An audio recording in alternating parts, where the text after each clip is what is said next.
16e sommet de la francophonie.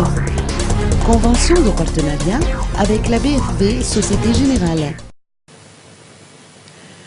Le budget de préparation du sommet de la francophonie est estimé à 20 milliards d'aliari, a annoncé Mami Radzobeln, délégué général de l'organisation du 16e sommet de la francophonie, prévu se tenir à Madagascar au mois de novembre prochain. La BFV Société Générale, en sa qualité de membre des Amis de la francophonie, a tenu à apporter sa contribution à la réussite de cet événement à travers la signature d'une convention de partenariat avec le comité d'organisation. Bruno Massé, PDG de la banque, a soulevé l'importance des enjeux de ce rendez-vous international, d'où la légitimité du soutien de son établissement. Écoutons ses explications.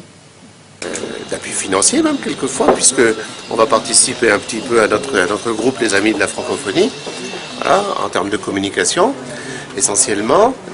C'est un soutien logique pour une entreprise d'origine française mais implantée dans nombre de pays francophones, puisque nous le français est un de nos vecteurs principaux de transmission d'informations, de langage et de connaissance de nos clients.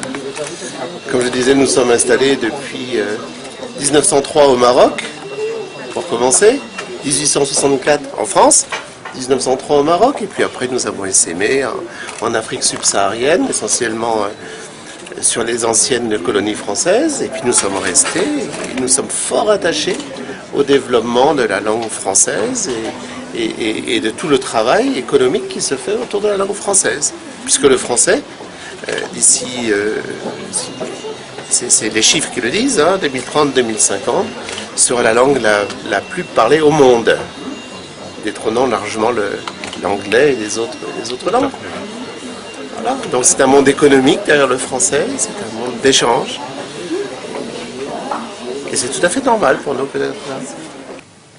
Mam Radzobeln, délégué général de l'organisation du sommet de la francophonie, a profité de cette occasion pour annoncer que cet événement sera reporté de quelques jours. Repoussé d'une semaine en fait, puisque le sommet se passera le 26 et le 27 novembre prochain. Tout ceci c'est par courtoisie avec nos amis marocains d'ailleurs, puisque la COP22 finit le 18 novembre. Et que donc, si on tenait notre sommet le 19, cette proximité des dates n'allait pas aller gêner un peu en matière de vol aérien, etc. Et que donc, tous les participants qui veulent venir à Madagascar auront, j'allais dire, toutes les latitudes maintenant de le faire, puisque les dates ont été donc glissées d'une semaine. Toujours d'après Bruno Massé, PDG de la BFV-SG, Madagascar peut se targuer d'avoir la chance d'accueillir la francophonie parmi les 80 pays membres. Il s'agit d'une opportunité de remettre Madagascar à sa place, et ce, dans un contexte de relance.